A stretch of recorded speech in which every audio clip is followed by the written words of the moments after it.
Hi and welcome to Happy Kitty Kitchen. Today we're making pigs in a blanket, or in our case, chicks in a blanket, because we are using chicken sausages, but feel free to use whichever sausages you like best. In a bowl, we'll add in 2.5 tablespoons of sugar, 2 tablespoons of active dried yeast, and 2 cups of warm and not hot milk. We'll give them all a good mix, then we'll leave it for about 10 to 15 minutes just until the yeast activates and it becomes frothy and bubbly. Then we'll add this mixture to our mixing bowl, which we have added in 3 cups of all-purpose flour in, and we'll add in 4 tablespoons of olive oil, a 1/3 cup of yogurt, half a tablespoon of salt, and pop it in the mixer. I'm gradually going to add in more flour as it is mixing, and I ended up adding in about 2.5 more cups of flour, but you may end up adding in less or more because your type of yogurt, olive oil, or flour may be different than mine and you may get slightly different results. But basically I would advise to add a little bit of flour at a time if the dough is still too runny and sticky, just until it becomes all into one piece that rolls itself around the kneading hook. When it starts to firm up like that and stays as one piece, let the machine knead it more, or if you're doing this by hand, keep kneading it even more by hand.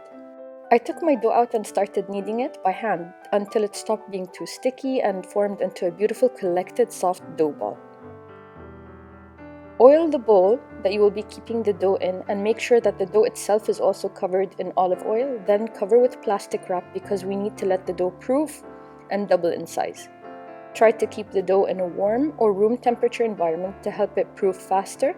It will still double in size even if it's in a cold room, it will just take much longer. So you can leave it in a warm place for 1 to 3 hours and see that it has doubled in size, or you can leave it in the fridge overnight and it will double by then too. During this time you can defrost your sausages and cut them into same sized pieces so they can be ready to be rolled into the dough. Once you uncover the dough that has doubled, punch out the air and take a palm-sized ball and twist it off, then cover the remaining dough so it doesn't dry out. Place your dough on a slightly floured surface and try as best as you can to form it into a circle, then cut out triangles. Obviously, I am not a professional at this, but the more you keep repeating the process, the better you get at it. You can also cut up the dough into long rectangular strips that you can roll until they look like ropes. Then you can wrap them around the sausages to get a different shape.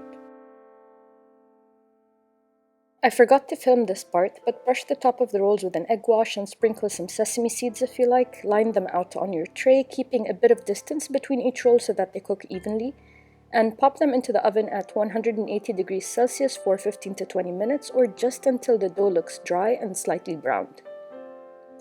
These are great to make ahead for get-togethers, parties, or packed lunches. They look cute, they taste good, and they reheat really well too. Thanks for making it this far into the video. Give us a like if you liked it and subscribe for more easy recipes.